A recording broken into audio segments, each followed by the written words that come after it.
तो बच्चों एक ये प्रॉब्लम है। इस प्रॉब्लम में हमें फाइंड आउट करना है equivalent resistance between A and B. और ये जो पूरा शेप दिया है तुम्हें हनी बी हाइव के फॉर्म में दिया हुआ है और कोई भी लाइन सेगमेंट का रेजिस्टेंस आर है ना। सपोज जैसे ये रेजिस्टेंस आर है, ये रेजिस्टेंस आर है, सारे रेजिस्टेंस इंडिविजुअली आर हैं और हमें इक्विवेलेंट रेजिस्टेंस फाइंड आउट करना है बिटवीन ए एंड बी। और ये इनफाइनाइटली लॉन्ग स्प्रेडेड ग्रिड है। तो सपोज हम इसे कैसे फाइंड आउट करते हैं, तो पॉइंट ए और बी के अक्रॉस सपोज मैं एक बैटरी कनेक्ट कर देता हूँ। तो अगर मैंने बैटरी कनेक्ट किया, पॉजिटिव टर्मिनल से कुछ करंट आई जा रहा होगा और नेगेटिव टर्मिनल पे उतना ही करंट आई लौट के आ रहा होगा। तो अब इस फिगर को मैं देख लेता हूँ, ये सुपर पोजिशन से हम लोग करेंगे। तो दिस फिगर, इस फिगर को मैं दो पार्ट में ब्रेक करता हूँ। This figure is equal to, मैं पॉइंट ए को ऑब्जर्व करता हूँ। तो पॉइंट ए से हम देख रहे थे कि ये तीन डायमेंशंस ऐसे जा रही थी पॉइंट ए से।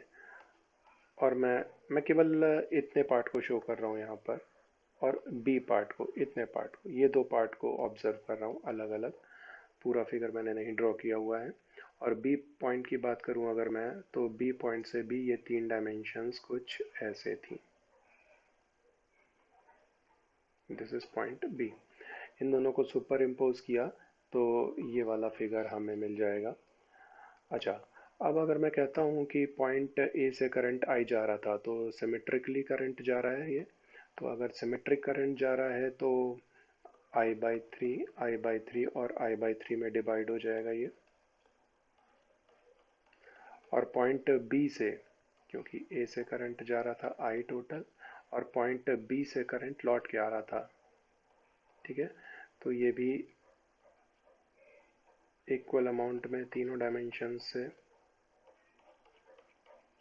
लौटेगा I/3।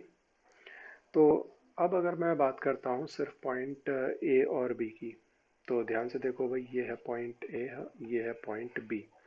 तो अगर इन दोनों फिगर को मैं सुपर इम्पोज करूंगा तो ए टू बी हमें नेट करंट कितना दिखेगा। सपोज मैं इन दोनों फिगर को सुपर इम्पोज करता हूँ, तो इस फिगर में I/3 करंट इधर, और इवन इस फिगर में भी I/3 करंट इधर, दोनों तरफ सेम डायरेक्शन में है। तो ए टू बी कितना करंट दिखने लगेगा, 2I/3। तो लेट अस सपोज कि पूरे नेटवर्क का ए बी डायमेंशन को अगर छोड़ दें तो नेट रेजिस्टेंस कुछ R1 है। तो लेट अस सपोज जो बाकी बचा हुआ नेटवर्क है ब्रांच ए बी को छोड़ के, इसका रेजिस्टेंस है R1। और ए बी ब्रांच का तो रेजिस्टेंस हमें पता ही है, R है, क्योंकि हर लाइन सेगमेंट का रेजिस्टेंस था R। और पॉइंट ए से करंट आई जा रहा था और पॉइंट बी से करंट आई आ रहा था। और हमने देखा कि इधर 2I/3 करंट जा रहा है, तो रेस्ट ऑफ द करंट इधर जाएगा। ये I का कुछ पार्ट अगर 2I/3 इधर आ गया तो रेस्ट ऑफ द पार्ट कितना हो जाएगा, I-2I/3, तो which is I/3।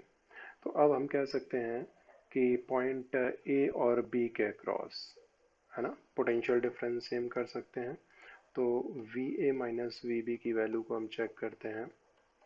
VA minus VB की वैल्यू इस ब्रांच के थ्रू कितनी हो जाएगी, 2I/3 इंटू R। और ऊपर वाली ब्रांच के थ्रू अगर हम देखेंगे पोटेंशियल डिफरेंस पॉइंट ए और बी के बीच में, तो ओम्स लॉ से हो जाएगा I/3 इंटू R1। तो यहाँ से अगर मैं R1 की वैल्यू फाइंड आउट करता हूँ तो R1 की वैल्यू हो गई 2R। इसका मतलब पॉइंट ए और बी के बीच में एक तो रेजिस्टेंस ये था, direct resistance which is R, और R1 की वैल्यू जो कि रेस्ट ऑफ द सर्किट का नेट रेजिस्टेंस है between A and B, R1। और R1 की वैल्यू हमने अभी कितनी चेक की है, ये R1 की वैल्यू कितनी आ चुकी है, 2R। तो इससे हमें क्या पता चल रहा है, 2R और R कैसे हैं, पैरेलल में। तो A और B के बीच में इक्विवेलेंट रेजिस्टेंस कितना होगा, 1/2R plus 1 upon R. That means R equivalent is equal to 2R by 3.